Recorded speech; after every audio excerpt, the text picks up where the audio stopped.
Hello बच्चों, जैसा कि स्क्रीन पर आपको एक क्वेश्चन दिख रहा होगा। एक्चुअली क्वेश्चन करने से पहले मैं आपको इसके पीछे की कहानी बताना चाह रहा हूँ। कल हमारे एक बैच के स्टूडेंट ने ग्रुप पर ये क्वेश्चन भेजा। क्वेश्चन क्या था, पहले क्वेश्चन समझते हैं। एक इनफाइनाइट वायर है जो कि पैराबोलिक शेप का दे रखा है, उसमें करंट आई जा रही है और इस करंट कैरिंग वायर की वजह से इसके फोकस पर हमें मैग्नेटिक फील्ड पूछी गई थी। जैसा कि सर उस बच्चे ने 2 पेज का सॉल्यूशन भेजा था और उसमें मैंने जो चैट पढ़ी उसमें ये भी लिखा हुआ था, फिर भी उसका आंसर मैच नहीं कर रहा है।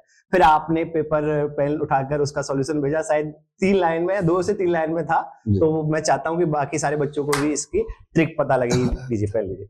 हाँ सर, एक्चुअली क्या है कि जब भी बच्चों एक वायर कर्व शेप में वायर दिए हो और किसी पॉइंट पर मैग्नेटिक फील्ड निकालनी हो तो बेस्ट अप्रोच होती है इस सवालों करने की, इस तरह के सवालों करने की, वो है पोलर कोऑर्डिनेट से सवाल को सोचना। अगर आप पोलर कोऑर्डिनेट से सवाल को सोचेंगे तो चीजें काफी आसान हो जाएंगी। तो मैंने क्या किया, मैंने इस सवाल में सर यहां पर r डिस्टेंस पे गया, r डिस्टेंस पे यहाँ पे जनरल पे गया। लेट्स से यहाँ पर ये एंगल थीटा था और मैंने एक छोटा सा एलिमेंट लिया यहाँ पर डी थीटा, ये डी थीटा, ये एंगल डी थीटा है, ये एंगल डी थीटा है। तो और इसकी लेंथ dl है सर, इसकी लेंथ dl है। एग्जैक्टली पैराबोलिक से पैराबोलिक है तो वो सर्कुलर तो नहीं होगा। जो इसमें सर, इसमें इंटरेस्टिंग कहानी ये है कि जो r d थीटा होगा वो ये परपेंडिकुलर कंपोनेंट होगा dl का, जो क्योंकि r d थीटा परपेंडिकुलर होता है। तो इस छोटे से एलिमेंट के कारण हमारे पास मैग्नेटिक फील्ड जो आएगी वो आएगी म्यू नॉट अपॉन 4 पाई, बायो सेवर्ट लगाते हैं, आई डीएल क्रॉस आर होता है। डीएल क्रॉस आर जब करेंगे तो डीएल का कंपोनेंट जो आर के परपेंडिकुलर का वही काम आएगा और वो ये लेंथ है जिसकी वैल्यू आर डी थीटा के बराबर है सर। तो यानी कि हमारे पास सीधे सीधे इसकी वैल्यू आ जाएगी mu naught upon 4 pi I D theta upon are.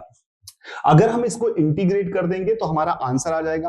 अब थीटा कैसे वेरी कर रहा है सर, थीटा यहां पर देखेंगे तो 0 डिग्री है और जब इंफिनिटी पे जाएंगे तो वो 180 डिग्री हो जाएगा। अब कंफ्यूजन ये भी हो सकता है कि 180 डिग्री क्यों हो जाएगा, क्योंकि बहुत दूर जा रहे हैं तो वो तो ऊपर उठता जा रहा है, तो कहीं 180 डिग्री होगा कि नहीं होगा। तो अगर आप सर यहां से इसको मिलाएं और y बाई एक्स की वैल्यू चेक करें तो y बाई एक्स की वैल्यू अगर आप चेक करें तो y बाई एक्स की वैल्यू, x को हम y स्क्वायर लिख सकते हैं, तो इसकी वैल्यू 1 बाई y के प्रोपोर्शनल आएगी and as y tends to infinity इसकी वैल्यू 0 आएगी। इसका मतलब it will be very close to the x axis, तो यानी कि स्लोप उसका टेंड्स टू 0 ही होगा। तो इसका मतलब इसको 0 से पाई में इंटीग्रेट करना है। बट अभी भी ये सवाल सॉल्व नहीं कर सकते सर, क्योंकि d थीटा है और r 2 वेरिएबल है, तो हमें r को रिप्लेस करना पड़ेगा थीटा के टर्म में, तभी हम इसको कर सकते हैं। अब यहाँ पर हम पैराबोला की परिभाषा यूज करते हैं सर। पैराबोला में अगर हम डायरेक्ट्रिक्स डालें तो आपको पता है कि अगर ये डिस्टेंस r है तो ये डिस्टेंस भी r के बराबर होगी sir.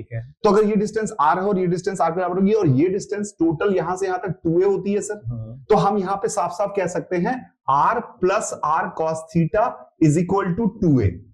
r plus r cos theta is equal to 2a, तो r की वैल्यू हमारे पास आ जाएगी sir 2a upon 1 plus cos theta. जैसे ही हम r की value 2a upon 1 plus cos theta डालेंगे तो हमारा इंटीग्रेशन बहुत आसान हो जाएगा, which is mu naught upon 4 pi I D theta into 1 plus cos theta upon 2a।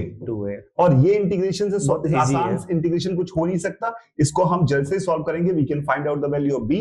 इतना तो बच्चे कर ही लेंगे ऑब्वियसली सर। ये मतलब ये बहुत शानदार क्वेश्चन है, मतलब प्रॉपर तरीके से करेंगे दूसरे तरीके से। तो अगर मैं सर dy x करके उनको तो बहुत समय लगेगा और सॉल्व कर। Not only this question, whenever you find there is a curvilinear wire और उसके कारण किसी पॉइंट पर मैग्नेटिक फील्ड निकालनी है, use this concept. You can use for the ellipse, you can use for the hyperbola, you can use for the circle, you can use for any given shape which is given in terms of r and theta. If you could write it, you can always find it, and this approach is very important in writing because if it is an ellipse तो आपको ये पता है कि अगर ये distance r होगी तो ये डिस्टेंस er के बराबर हो जाएगी, क्योंकि e आपका एसेंट्रिसिटी जो है उसके हिसाब से आप निकाल सकते हैं और उसके हिसाब से हमेशा r की फंक्शन 2a के टर्म में लिख पाएंगे या जिसके भी टर्म में दिया हुआ है लिख पाएंगे। You can get all the question. बहुत प्यारा और बहुत सुंदर सवाल था। आई होप इससे आपको कुछ सीखने को जरूर मिला। डेफिनेटली बहुत कुछ सीखने को मिला होगा। Thank you very much. Bye, सभी को एंजॉय योर लाइफ।